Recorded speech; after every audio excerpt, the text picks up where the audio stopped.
Aloha and welcome to a League of Extraordinary Couples.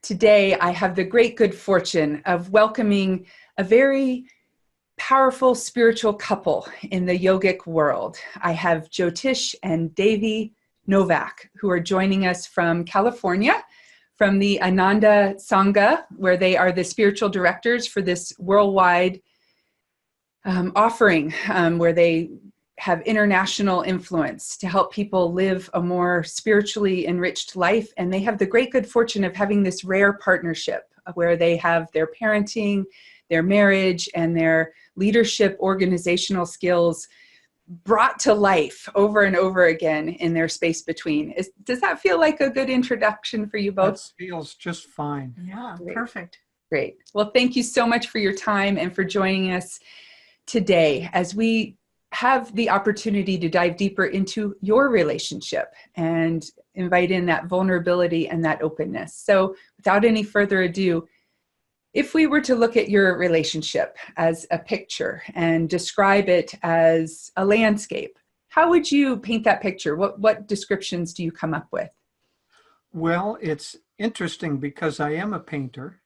And in fact, I was just starting a painting this morning, and it's a good description. The painting is a good description of our relationship because it has mountains in the background, which represents aspiration.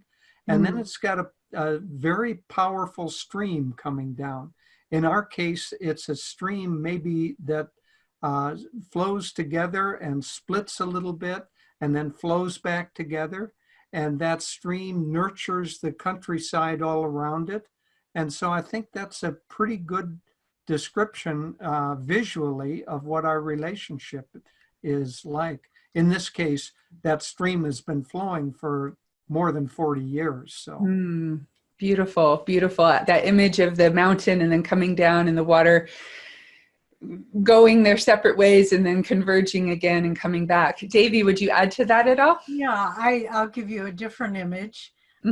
For me, it's more walking with a friend through a beautiful meadow in the springtime. And you're and there's a big sky overhead, big space all around you, lovely little flowers along the way. Sometimes there are impediments in the path, but you figure out how to get around them. And but I think beauty, space, overcoming obstacles, that's the landscape, that image that comes to my mind. Beautiful. Thank you for that. I really have that sense of the awareness of the impediments and therefore the ability to go around them that's implied in that. That's beautiful. Thank you for both of those images. I find that particular question so inspiring, just to be able to dive deep. And with that, if you were to distill your relationship to its essence in terms of what matters most, and I know that can be hard when you've been together over 40 years and there's a multifaceted jewel in front of you. But if you were to distill it, how would you each respond to that question? Okay, I'll start with this one. I think one bit of advice I would give to people upon entering a relationship, and it leads into what's the most important in ours, as much as possible, know who you are before you get into a relationship. If you think that the relationship will define you, help you form, and of course it does all that, but you need to come into it with a strong central core. And so what's most important, Jyotish and I met and married after we both had been committed to a spiritual search. We both meditated independently. We both were following the teachings of our guru, Paramhansa Yogananda, and we both were very committed to helping others to learn and practice these teachings. So then when we came together, who we were as individuals was reinforced and strengthened and balanced and enhanced by the partnership. So I think the spiritual, most important, spiritual search, helping others, and being of service in the world. I would respond in much the same way. I think I would maybe add to it that the most important foundation, I think, is friendship. Because without a sense of friendship, a sense of innate enjoyment of being together and being in each other's company, then the romance is going to fade, or it's going to go through ups and downs. And if your relationship is based on that, it's probably going to be rocky, or maybe not last that long. So you have to find some endearing and enduring qualities that will last through the changes that people go through physically and emotionally and all the other ways. So friendship, sharing, honest, open communication. And I would also add, in our case, I think it's really important in a relationship, if you can, to find ways to serve some other people other than yourself, and especially serve together.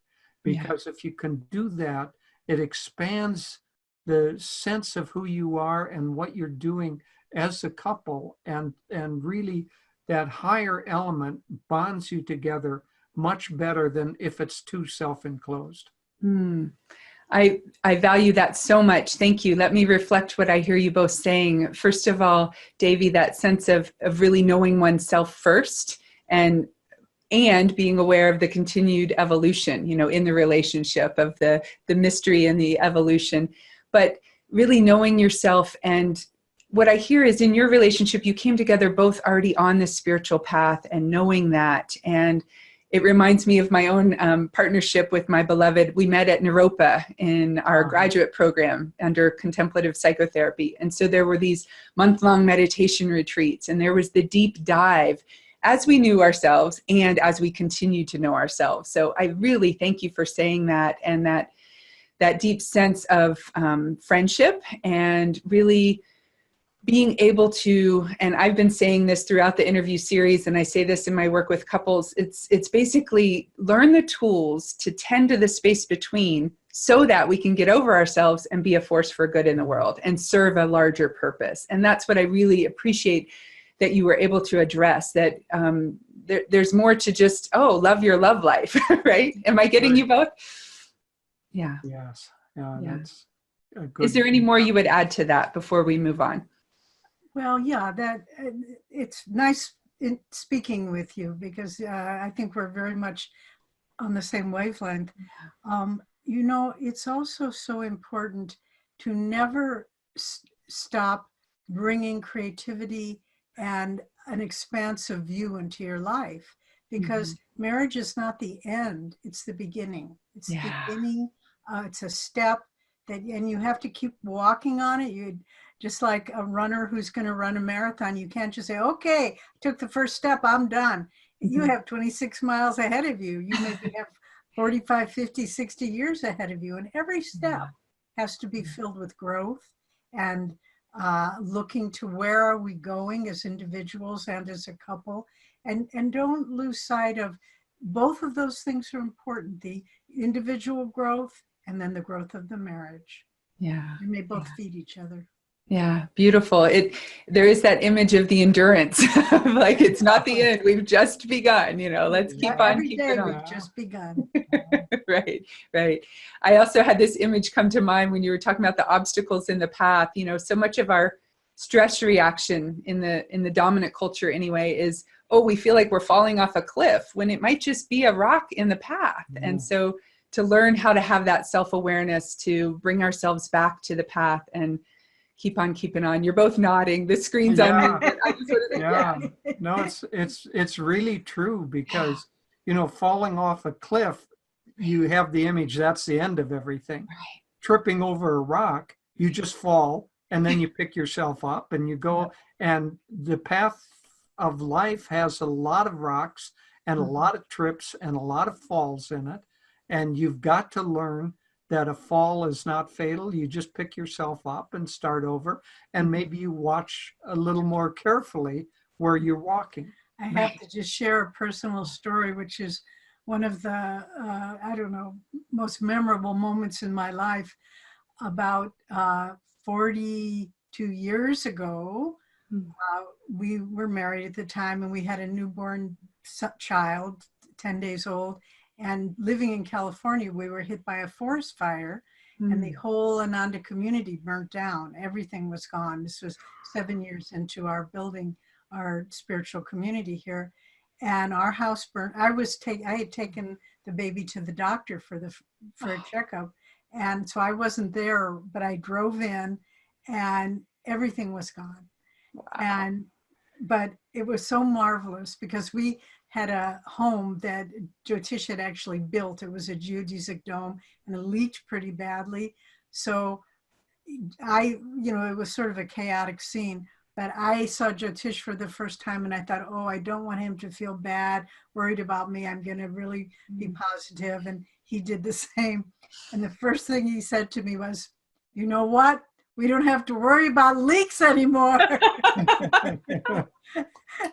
And we both laughed. And in that moment, we realized, hey, take it all away. It doesn't matter, and life went on and everything ended up just fine. Yeah. You can't burn down love. So.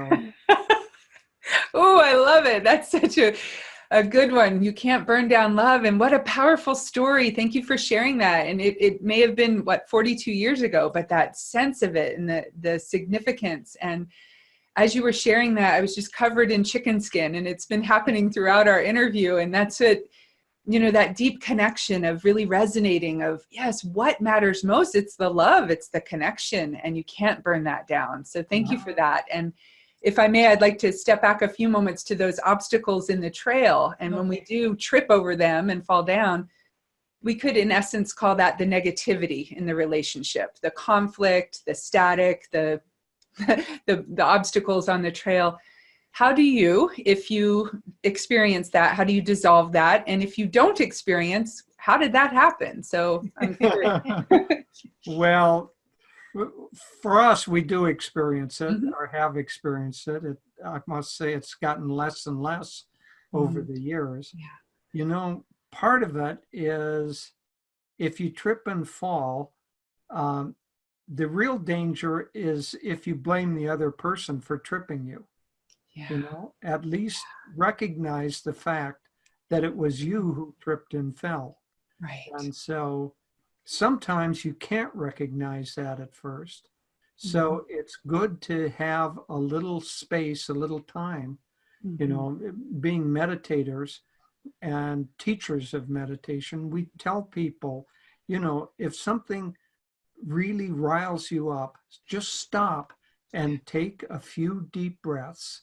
Because those deep breaths bring your energy back inside and calm yourself before you react. So in a relationship, if you can't do that immediately, at least then back off before you get into a fight or an argument and give time, a little space before you start an active conflict. Because once an active conflict starts, you get caught in it. We had a friend who was arguing with his wife one time, and he said, I said, I'm not caught yet. Are you caught? And they both laughed, and that was the end of the argument. Yeah. But a little bit of space to and then look at your part of it in that time of space. And then if both partners do that, then you can find a way out of a conflict quite easily. And, I want to add, since you're talking about extraordinary couples, extraordinary couples don't come that way. Right. They're made. They grow, they evolve through effort, through nurturing, through acceptance of each other, through understanding the other person's strengths and weaknesses and accepting them. If you see that your partner has a weakness, instead of always letting it bother you or reacting to it or criticizing, you just learn that's who that person is.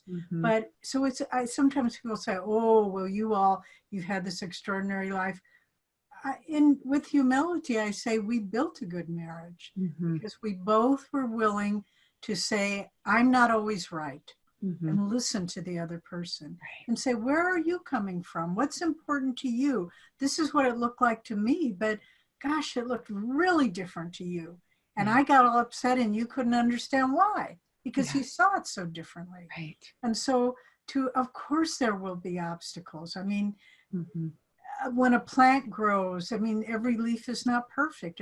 Some Mm. blossoms, some leaves just don't grow right. And in a marriage, you go, and sometimes those periods last for some time, but instead of saying, oh, this is a bad relationship, you Mhm. try to say, how can we change the energy? Right. And have a commitment. Not all marriages work, and that's the truth. Of course, we all know that. But I think a lot of people bail out of a marriage prematurely when it really can be resurrected and really lead to a lot of fulfillment. Right. So just don't be thrown by the obstacles, but say, what am I supposed to learn from this? And how can we minimize the negativity? If a disagreement comes up, don't talk about it right away. Let yourself cool down. Then when your mind is calm, say, this was hard for me when you did that. And Mhm. can you explain to me? But really work at mutual understanding and acceptance. And marriage, if you think it's going to be, cruising along, surfing the waves, then you'll be disappointed. But if you think it's climbing a mountain and Right. there are going to be obstacles, and how can we both use our strength and our commitment to this relationship to overcome the obstacles? Yeah. Yeah. Beautiful. Oh gosh, there's so much I would love to say, but we are going to keep this brief to help people move along. But I think one of the best things that has helped me in my relationship with my husband is when I just simply say, you might be right. It's like, you might be right, and let it go. And that image, to go back to the image of the fire and the intensity of things burning up, that's so much of the conflict. And I've said to couples before, stop, drop, and breathe. They say stop, drop, and roll. It's like stop, drop, and breathe, and just whew, and recognize this does take work. It is a slog uphill at times, and it's a cascading stream going downhill at times. It's both and. Thank you. So with that, let's wrap up a little bit of what is it that you do to deepen the connection? What is the fertilizer, if you will, to have that plant grow the healthiest leaves that it can? How do you tend to that? Well, for us, honestly, our life is so incredibly rich that the sharing of that life together, we travel all over the world. We spend months in India and Europe. We travel around the US. We have really hundreds of good friends and thousands of people that we know and are acquainted with. So that richness, it's like a lot of fibers that bind us together instead of just one little string. And so it would be very, very hard to break that apart. And so I think sharing your life as much as you can. Not all couples, obviously, are blessed with being able to work together and have all the benefits of a huge spiritual family. Nonetheless, look for things that enrich your lives and that you can share together and get outside of just, well, our guru Yogananda called it us four and no more consciousness. Of a parent and a child, two parents and two children. Get out of that us four and no more consciousness and broaden it out. And when it's broad, then it's hard to break by pushing in any one spot. Right. And I'll just add briefly, be sure to have fun together too. Yeah. I mean, every day we make each other laugh, and it just in some way or other. And there's no reason that a marriage cannot endure and get better every year, and that you enjoy each other's company more every year. And so have that as your goal, but put creative, fun, energy, do different things that you haven't done before. And as Jyotish mentioned, he paints. I don't paint, but I write and do other things of a creative nature. And it's important to do creative things together, but then also have your own space as well. So if your goal in life, and I know the perspective you come from, is very much in attunement with this. If Mhm. your goal is to continue to evolve in your own consciousness, see the marriage as a vehicle to help you to continue to evolve in your consciousness. Swami Kriyananda, who was our teacher for most of our adult life, he wrote a beautiful marriage ceremony, and the last lines of the vows, we have performed, officiated at weddings for many people, but the last two lines of the vow, I always remain in my heart. May our love, the couple says this to each other getting married, may our love grow ever deeper, purer, more expansive, until in our perfected love, we find the perfect love of God. And Mm. that says it all to me. Yeah. Yeah. I would add just a couple of things. Mhm. Since we're teachers of meditation, I would say one of the very best things to make a strong relationship is, one, to meditate. If you don't meditate yet, learn to meditate. It's really so helpful on many levels. And if you do meditate and you're a couple, meditate together. Mm. And I think that's really helpful.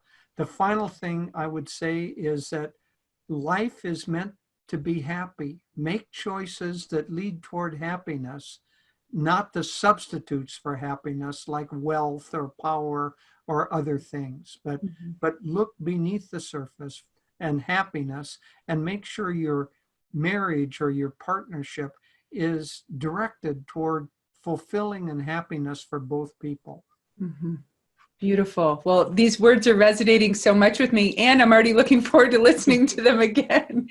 It's such an inspiration. And I'll just say that my intention is to do my good work with my husband. And we've had the opportunity to do that at different times in our lives. And presently he's, making the track at 6 a.m. to do his commute down to Kona to do child and family services. And it's more of, how shall we say, downriver cleanup. And I think our focus is the upriver prevention and promotion of health. And so may it be so that we too can join forces. And the reminder of meditate together. We had that good fortune before, and now my meditation and yoga happens at a different time. But that's a great invitation that I'm going to take in. So I encourage our audience to do so as well, that to share that silence, that sacred space together can be so incredibly healing and powerful for the couple. So thank you for mentioning that.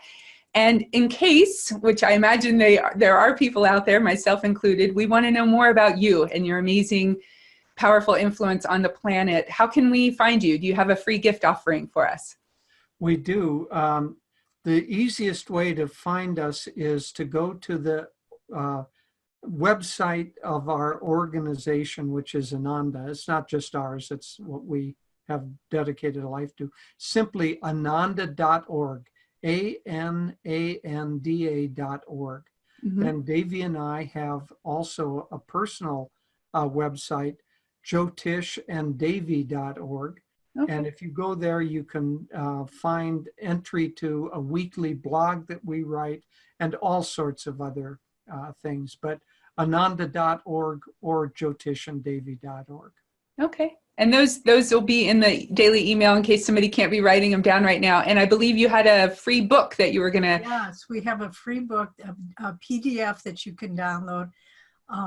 It's a wonderful book called 30-Day Essentials for Marriage. And it's actually something Jyotish wrote. I was just the inspiration. Yes. I didn't write it, but it's a beautiful book. And we often give it as a gift to people when we officiate at their wedding. And anyway, there's a lot of very, very good tips. And I have to say, everything Jyotish put in there, he lives. So it isn't just theory, but it's born of practical experience. Although she has pointed out... I didn't want to say it. No, she didn't want to say it. I'll say it for her. I do say, play together, laugh together, dance together. She points out I don't participate in that dance together very much. I used to be a dancer, and Jyotish has never really danced with me. But that's okay. I think given my experience as a dancer, it's just as well. So. Oh, well, what a delight to bask in your presence throughout, this modern technological wonder of love traveling the distance of miles. I'm definitely sensing that in the space between within each of you and in the relational field. It's that both and. So thank you so much for sharing that generously with us today. Aloha and be well. Thank you, Amy. Aloha. Aloha.